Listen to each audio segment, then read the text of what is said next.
Hello my dear friends, ఎలా ఉన్నారు? Welcome back to our YouTube channel PNG financial adviser.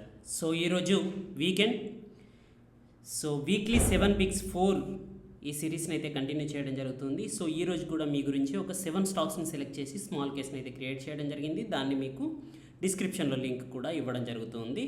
So markets అనేవి అయితే వాలటైల్గా ఉన్నాయి. సో లాస్ట్ ఫ్రైడే చూసుకున్నట్టయితే మనకి గ్లోబల్ వైజ్గా నాస్డాక్, డౌ జోన్స్ అయితే 2% వరకు 1000 పాయింట్స్ వరకు ఫాలో అవడం జరిగింది. మన ఎస్జిఎక్స్ నిఫ్టీని చూసుకున్నా కూడా ఆల్మోస్ట్ 160 పాయింట్స్ బిలో 17,000కి దగ్గరగా ట్రేడ్ అవుతూ కనిపిస్తుంది. సో రేపు మన మార్కెట్స్ అనేవి నెగిటివ్గా ఓపెన్ అయ్యే ఛాన్సెస్ ఉంది. సో ఇట్లాంటి సందర్భంలో మరి ఇన్వెస్ట్ చేయవచ్చా అంటే మార్కెట్లో ఆల్వేస్ రిస్క్ ఉంటుందండి. So who ever take the risk they will win most probably. So మార్కెట్లు ఎప్పుడైతే ఫాల్ అవుతాయో అప్పుడు ధైర్యం చేసి ఇన్వెస్ట్ చేసిన వారికి ఎక్కువగా రిటర్న్స్ అనేవి వచ్చే ఛాన్సెస్ ఉంటుంది. సో రేపు కనుక మార్కెట్స్ ఫాల్ అయితే you can invest in this. And last week ఏదైతే పోర్ట్ఫోలియో ఇవ్వడం జరిగిందో అది -1% రిటర్న్స్ని అయితే ఇవ్వడం జరిగింది. But weekly 7 picks 2 and weekly 7 picks 1 both are successfully giving returns అండి. సో వాటి యొక్క రిజల్ట్ చూద్దాం. సో వీక్లీ 7 picks 1 వచ్చేసి 10% అండ్ 7 picks 2 వచ్చేసి 9.82%. బట్ 7 picks 3 అనేది నెగిటివ్ రిటర్న్స్ ఇవ్వడం జరిగింది. సో ఈరోజు 7 picks 4 గురించి అయితే మీకు ఎక్స్ప్లెయిన్ చేయబోతూ ఉన్నాను. సో మీరు లాస్ట్ వీక్ అబ్జర్వ్ చేసినట్టయితే లాస్ట్ వీక్ పోర్ట్ఫోలియో ఇచ్చేటప్పుడే నేను మీకు ఎక్స్ప్లెయిన్ చేయడం జరిగింది. 40,000 రూపీస్ మాత్రమే నేను పోర్ట్ఫోలియో బిల్డ్ చేస్తున్నాను. You can see here 45,000 rupees. Because next week అనేది వాల్టైల్గా ఉండే ఛాన్స్ ఉంది కాబట్టి క్యాపిటల్ ఎక్కువగా లాస్ అవ్వద్దు అని చెప్పేసి. బట్ ఈ వీక్ చూసినట్టయితే మీకు 58,000 రూపీస్ యొక్క పోర్ట్ఫోలియోని అయితే ఇక్కడ బిల్డ్ చేయడం జరిగిందండి. సో ఐ బిలీవ్ దట్ ఈ పోర్ట్ఫోలియో అనేది నెక్స్ట్ 1 year గురించి ఇవ్వడం జరుగుతూ ఉంది. Whoever has the confidence they can invest in these are the 7 stocks అండి. LG equipment, Aditya Birla money, Godavari, power and dispatch. ఈ జీపీఐఎల్ని నేను చాలాసార్లు రిఫర్ చేయడం జరిగింది. దీంట్లో ఇచ్చిన చాలా స్టాక్స్ని ఆల్రెడీ ప్రీవియస్ స్మాల్ కేసులలోనూ ప్రీవియస్ మన టెలిగ్రామ్ అండ్ యూట్యూబ్ కమ్యూనిటీలోనూ పోస్ట్ చేయడం జరిగింది. So Geojit financial services, GSPL, Ineos, Styrolution, ఈ స్టాక్స్ యొక్క పోర్ట్ఫోలియో మీరు బై చేయాలంటే మీకు కావాల్సిన క్యాపిటల్ వచ్చేసి 58,502 రూపీస్ అండి. సో దీని యొక్క ఫండమెంటల్ డీటెయిల్స్ చూద్దాం. ఫస్ట్ ఆఫ్ ఆల్ వచ్చేసి జియోజిత్ ఫైనాన్షియల్ అండి. మీకు ఈ 6 స్టాక్స్లో ఏ స్టాక్ కూడా రెడ్ ఫ్లాగ్ ఉన్న స్టాక్ని అయితే నేను ఇక్కడ సెలెక్ట్ చేయలేదన్నమాట. So all are fundamentally good stock and you can buy it in any brokerage అనమాట. రెడ్ ఫ్లాగ్స్ ఉన్న స్టాక్స్ని అయితే నేను అవాయిడ్ చేయడం జరిగింది. ఏఎస్ఎం, జిఎస్ఎం లిస్ట్లో ఉన్న స్టాక్స్ అనమాట. సో జియోజిత్ ఫైనాన్షియల్ వచ్చేసి 69 రూపీస్లో ట్రేడ్ అవుతూ ఉన్న స్టాక్ అండి. ఇది small cap company and NBFC company. So దీని యొక్క రిస్క్ అనేది మోడరేట్ రిస్క్ అండి. దీని యొక్క ఫైనాన్షియల్ చూసినట్టయితే మనకి 22% return on equity, 29% return on capital employed. Debt to equity అనేది మనకి ఎన్బిఎఫ్సిస్లో చూడాల్సిన అవసరం లేదు. But still it is very low here. And price to book value చూసుకున్నా కూడా 3 కంటే బిలో ఉంది. అండ్ ప్రమోటర్ హోల్డింగ్ అనేది 60% కంటే ఎబో ఉంది. క్వార్టర్లీ ప్రాఫిట్ వేరియేషన్ మీరు చూసినట్టయితే 27% పెరగడం కనిపిస్తుంది. 5 years ప్రాఫిట్ వేరియేషన్ 26% పెరిగింది. 5 years సేల్స్ వేరియేషన్ అనేది 9.64% పెరగడం జరిగింది. ఓవరాల్గా స్టాక్ యొక్క ఫండమెంటల్స్ అనేవి బాగున్నాయి అండ్ వాల్యూమ్స్ కూడా మనకి అట్రాక్టివ్గా కనిపిస్తూ ఉన్నాయి. సో ప్లెడ్జ్డ్ పర్సెంటేజ్ 0 అండి.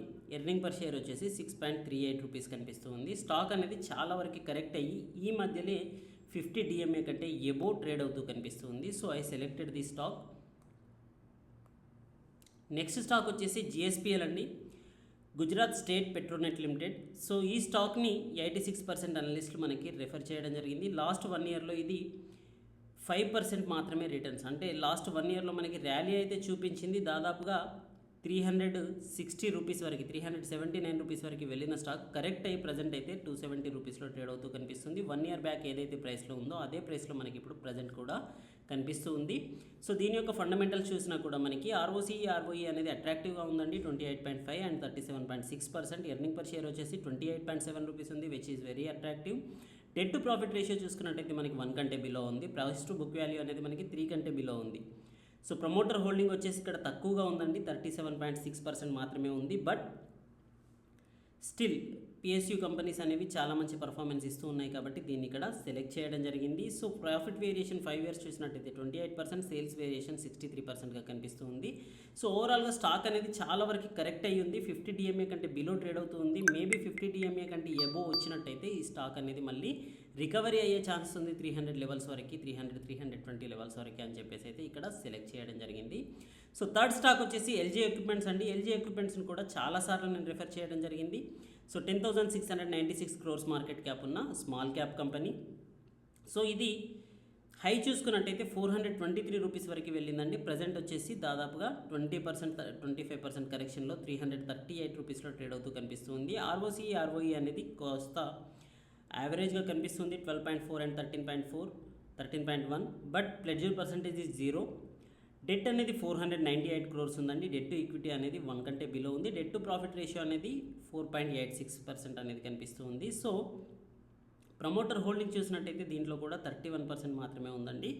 ఇండస్ట్రీ పీఈతో కంపేర్ చేసుకున్నట్టయితే 46.5తో కంపేర్ చేసుకున్నట్టయితే స్టాక్ పీఈ కూడా కాస్త ఎక్స్పెన్సివ్గానే కనిపిస్తుంది. స్టాక్ అనేది మనకి ఇప్పుడున్న ప్రజెంట్ వాల్యుయేషన్లో ఎక్స్పెన్సివ్గా కనిపిస్తుంది. బట్ టెక్నికల్లీ చూసినట్టయితే ఈ 50 DMA ఏదైతే ఉందో 50 DMA 200 DMA కంటే బిలో రాలేదండి ఇప్పటి వరకు చూసుకున్నట్టయితే. మళ్ళీ ఎప్పుడు 50 DMAని టచ్ అయినా కూడా స్టాక్ అనేది రెస్పెక్టివ్లీ అక్కడ నుంచి మనకి బుల్లిష్ ర్యాలీ అయితే చూపించడం హిస్టారికల్గా కనిపిస్తుంది. ప్రజెంట్ లాస్ట్ డే ఫ్రైడే చూసినా కూడా మనకి 8% ర్యాలీతో 50 DMAకి ఎబోవ్ క్లోజ్ అవడం అయితే టెక్నికల్లీ స్ట్రాంగ్గా కనిపిస్తుంది. So you can view here almost 400 rupees target అనమాట.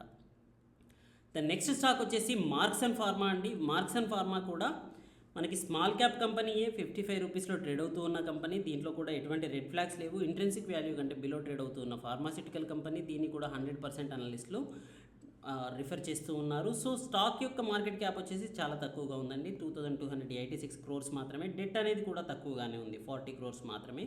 So det to profit just 0.17, debt to equity 0.04.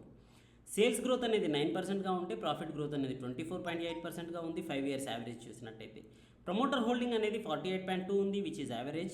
Change in promoter holding అనేది 0 ఉంది. ప్లెడ్జ్డ్ ప్రమోటర్ హోల్డింగ్ కూడా 0 ఉంది. ఇంట్రెస్ట్ కవరేజ్ రేషియో అనేది 47.7 ఉంది, which is very attractive. Stock యొక్క ROCE 38.9% అండి, చాలా గుడ్ సైన్. అండ్ 31.2% ROE ఉంది. సో ఓవరాల్గా స్టాక్ యొక్క ఇంట్రెన్సిక్ వాల్యూ వచ్చేసి 90.7గా కనిపిస్తూ ఉంది.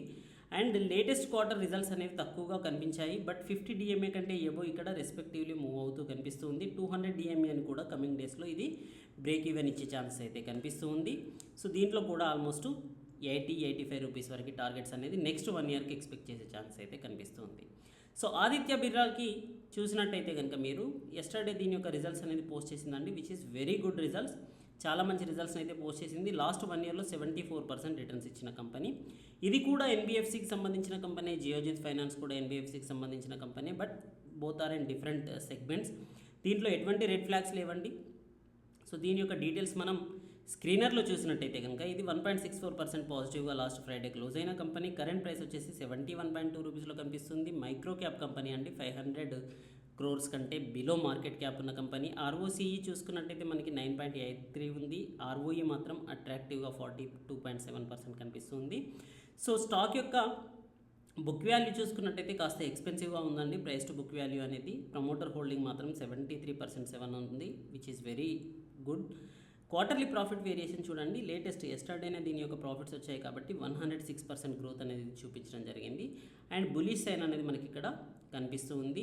స్టాక్ అనేది టెక్నికల్లీ స్ట్రాంగ్ ఉందండి, అందుకే ఎక్కడ కూడా మనకి 200 DMA అండ్ 50 DMA అనేవి క్రాస్ ఓవర్ అవుతూ డౌన్ సైడ్ అయితే కనిపించలేదు. అంటే దీంట్లో డెత్ క్రాస్ ఓవర్ అయితే కనిపించలేదు. స్టాక్ యొక్క 50 DMA అనేది ఎప్పుడు చూసినా కూడా 200 మూవింగ్ యావరేజ్ కంటే ఎబోనే ట్రేడ్ అవుతూ కనిపించింది. అందుకే దీంట్లో 1 year రిటర్న్స్ చూసినట్టయితే 74% కనిపించడం జరుగుతుంది. లాస్ట్ అండ్ ఫైనల్ స్టాక్ అండి, INS స్టాక్. ఇది ప్రీమియం గ్రూప్లో కూడా ఇవ్వడం జరిగింది. 1 yearలో చూసుకున్నట్టయితే ఇది -24% రిటర్న్స్ ఇచ్చిందండి. 5 days బ్యాక్లోనే దీనికి 20% లోయర్ సర్కిట్ని టచ్ అయిన company. You can see it here. So 20% lower సర్కిట్ని టచ్ అయిన కంపెనీని మీరు రెఫర్ చేస్తున్నారు. వాట్ ఈస్ ద కాన్ఫిడెన్స్ అంటే స్టాక్ యొక్క ఫండమెంటల్స్ అయితే బాగున్నాయండి, బట్ OFSని లాంచ్ చేస్తుంది అనే ఒక న్యూస్ వల్ల దీంట్లో నెగటివ్ మూమెంట్ అయితే కనిపించడం జరిగింది. But it is taking support around 800 levels అండి. సో 800 లెవెల్స్ నుంచి మీరు ఇక్కడ వాల్యూమ్స్ చూసినట్టయితే హ్యూజ్ వాల్యూమ్స్తో మనకి ఇక్కడ ట్రేడింగ్ అనేది కనిపిస్తూ ఉందండి. So that's why I'm selecting this stock. I'm expecting this for further up move also.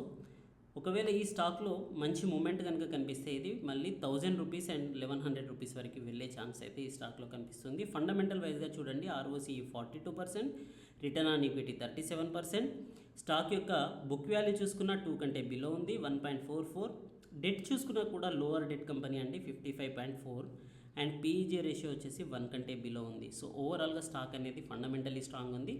So these are the 7 stocks అండి. ఈ 7 స్టాక్స్కి మీకు కావాల్సిన క్యాపిటల్ వచ్చేసి 58,500 రూపీస్. స్మాల్ కేస్ యొక్క లింక్ అనేది డిస్క్రిప్షన్లో ఇవ్వడం జరిగింది. రేపు మార్కెట్ అనేది కరెక్షన్ అయితే 1 అవర్ వెయిట్ చేయండి. మార్కెట్ ఓపెన్ అయిన తర్వాత 1 అవర్ తర్వాత మార్కెట్ అనేది కాస్త స్టెబిలైజ్ అయిన తర్వాత, ఎందుకంటే మార్కెట్ ఓపెన్ అవ్వగానే లార్జ్ క్యాప్ కంపెనీస్లో ఎక్కువగా హ్యూజ్ ఫాల్ వస్తుంది. సెకండ్ హాఫ్లో ఆఫ్టర్ 1 to 2 అవర్స్ తర్వాత మనకి స్మాల్ అండ్ మిడ్ క్యాప్లో ఫాల్ అనేది వస్తుంది. అందుకే వెయిట్ చేయమని చెప్తున్నాను. ఇమీడియట్గా అయితే బై చేయొద్దు. 1 అవర్ వెయిట్ చేసిన తర్వాత 1.5 అవర్ వెయిట్ చేసిన తర్వాత కరెక్షన్లో కాస్త మార్కెట్ స్టెబిలైజ్ అయిన తర్వాత మీరు దీంట్లో బై చేయడానికి ప్రయత్నించండి. ఎవరైతే అట్లీస్ట్ 1 ఇయర్ దీంట్లో హోల్డింగ్స్ కంటిన్యూ చేయాలనుకుంటూ ఉన్నారో వాళ్ళకైతే 20 to 25% రిటర్న్స్ మినిమం వచ్చే స్టాక్ పోర్ట్ఫోలియో అండి. That's it for today. Thank you. Good luck. జై హింద్.